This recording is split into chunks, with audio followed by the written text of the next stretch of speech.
ITI જામનગરના ભૂતપૂર્વ તાલીમાર્થી doctor SL વ્યાસ. આભાર ગઢવી. 2 કલાક લગી સતત,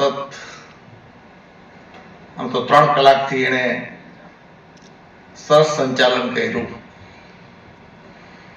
ડાયસ પરના મહેમાનોને અને આપણને બધાને થાકવા ન દીધા.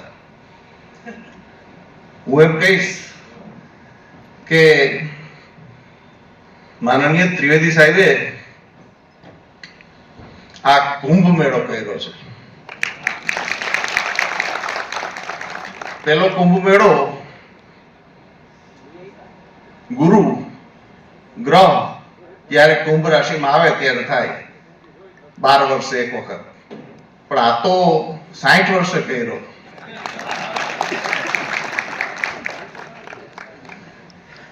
ઓલા કુંભ મેળામાં 2 ભાઈઓ છૂટા પડી જાય, આની અંદર બધા ભેગા થયા. સરસ ડાયનેમિક ડેપ્યુટી ડાયરેક્ટર મળ્યા છે. તમારા બધાની ટીમ વિશે તો શું કહેવું. મને પ્રતિ વખતે અહેવાલો મળતા આટલી બધી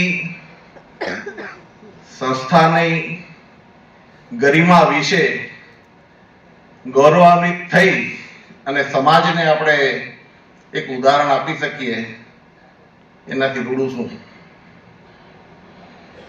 આ બધા બેઠા છે, એના કુટુંબ આના ઉપર નિર્ભર છે.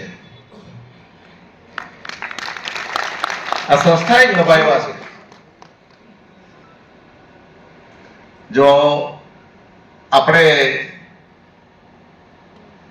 આ સંસ્થામાં જોબ ન કરતા હોત તો શું હોત?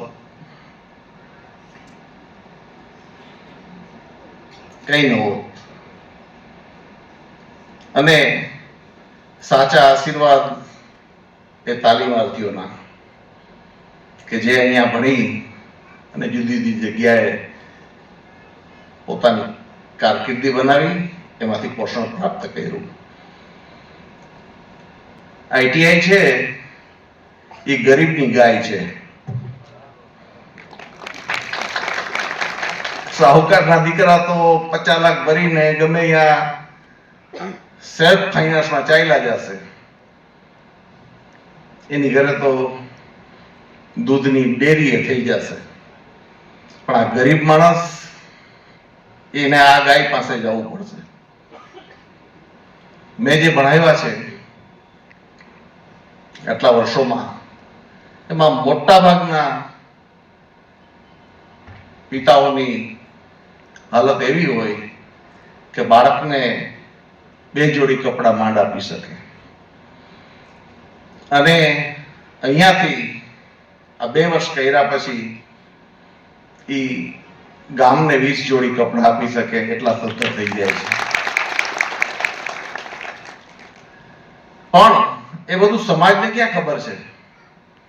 એ આવા પ્રયત્નોથી થાય. એટલે હું ત્રિવેદી સાહેબ, એને સાહેબ કહીશ તો નહીં ગમે, કારણ કે મારા પ્રત્યે ખૂબ ભાતૃભાવ રાખે છે. ત્રિવેદીને હું અંતરથી એમ કહું છું કે આ સૌથી મોટા આશીર્વાદ મળશે તને, કે આ ગરીબની ગાયને તે કામધેનુ તરીકે પ્રસ્થાપિત કરી. આ તકે મને શાંતિ નિકેતને ડોક્ટરેટ આપી રવિન્દ્રનાથ ટાગોરની, એનો આનંદ થયો એના કરતા આ જે નાનકડો એવોર્ડ આપ્યો એનો વધુ આનંદ છે. કારણ કે આનાથી મારું પંડ પોષાણું છે.